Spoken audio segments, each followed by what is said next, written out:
মুড়ি মাখানো হচ্ছে, জামাইয়ের হাতের মুড়ি মাখানো। আল্লাহ জানে ভাই হাতটা কি ধুইছিল কিনা, আমি তো সন্ধ্যার মধ্যে আছি। বিসমিল্লাহ।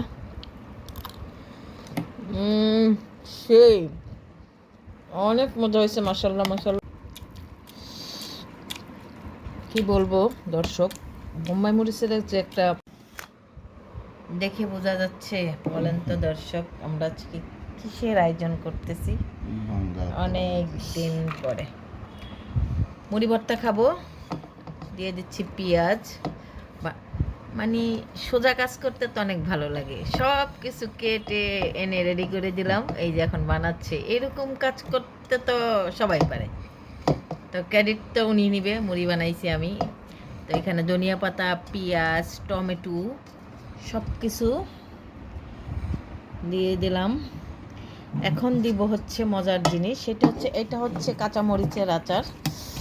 এই তো দেখুন, আমি আবার কাঁচামরিচের আচারের সঙ্গে একটু তেঁতুল দিই, শুকনো মরিচ দিই, সব কিছুই দিই। আর এইটা হচ্ছে বোম্বাই মরিচের আচার, এটার মধ্যেও রসুন আছে, একটু তেঁতুল আছে।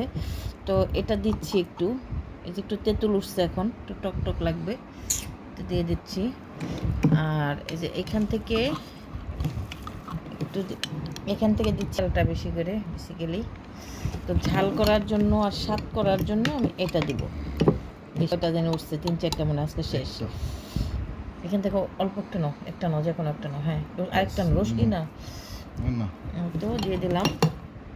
তো এটা এখন উনি মা খাবে বিচি। আমি সব আচারগুলাতে কাঁচামরিচ হোক বা বোম্বাই মরিচ হোক বা রসুন হোক, শুকনো মরিচের আচার হোক, তেঁতুল একটু দিবই টক হওয়ার জন্য, খুব টেস্টি হয়। এখন দিয়ে দিচ্ছি আসল জিনিস, এই তো বারবিকিউ, সেই শীতের মধ্যে।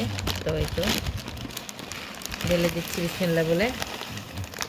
তেল আর একটু লাগবে, এটার মধ্যে আজকে সরিষার তেল ইউজ করব না, শুধু আচারের তেলেই দিব। তো একটু আরেকটু তেল দিয়ে দিই। আমার আচারটা 1 বছর হয়ে গেছে, এই কারণে কালারটা এত সুন্দর। আমি কিছুদিন আগে অনেক রোদ দিছিলাম।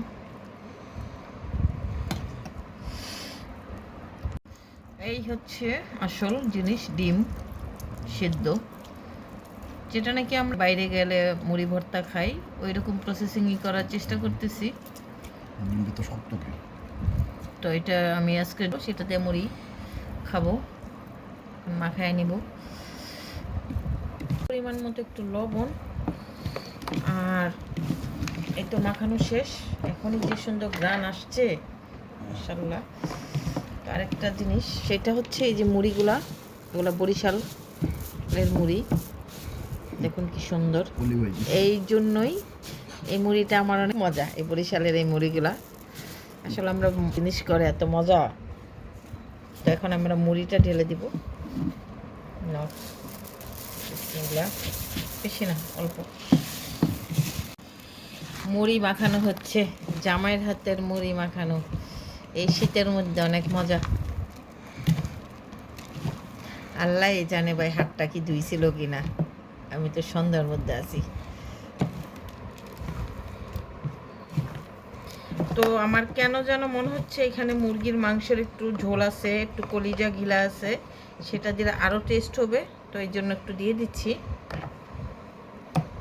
আমরা তো এগুলো 700-800 টাকা প্লেট কিনে খাই, তো আজকে চেষ্টা করতেছি ওনাদের মতো বানানোর জন্য। ভবিষ্যতে ব্যবসা যদি শুরু করি তাহলে রাখবো এই আইটেমটা, কলিজা গিলা দিয়ে যে একটা মুড়ি ভর্তা, সেই কেরানীগঞ্জের ওদিকে খায় ওরকম। দেখুন অনেকটা সুন্দর হয়েছে, মাশাআল্লাহ মাশাআল্লাহ। এতক্ষণ অনেক দুষ্টামি করলাম, কিন্তু জিনিসটা খুবই মজা হয়েছে। এখন একটু ট্রাই করবো। আগে আমি একটু ট্রাই করে নিই, বিসমিল্লাহ করলে। ক্রেডিট কার্ড আমার না ওনার, বলবেন একটু দর্শক আপনারা। তো খাই, বিসমিল্লাহ। সেই অনেক মজা হয়েছে, মাশাআল্লাহ মাশাআল্লাহ। তো ভিডিওটার মধ্যে অনেক দুষ্টামি ছিল, ফান ছিল, সবাই ক্ষমা করে দেবেন। ভালো লাগলে অবশ্যই একটা লাইক দেবেন, শেয়ার করবেন। এই শীতের মধ্যে এরকম বাসায় মুড়ি বানিয়ে খাবেন। ভালো থাকবেন সবাই, আল্লাহ হাফিজ, আসসালামু আলাইকুম। কি বলবো দর্শক, বোম্বাই মরিচের যে একটা ফ্লেভার, প্লাস বোম্বাই মরিচের ঝালটা কিন্তু চতুর্দিকে লাগে। গালে, ঠোঁটে, মুখে সব জায়গায় খুবই টেস্ট হয়েছে। একটা ঘিলা খাবো এটার সঙ্গে।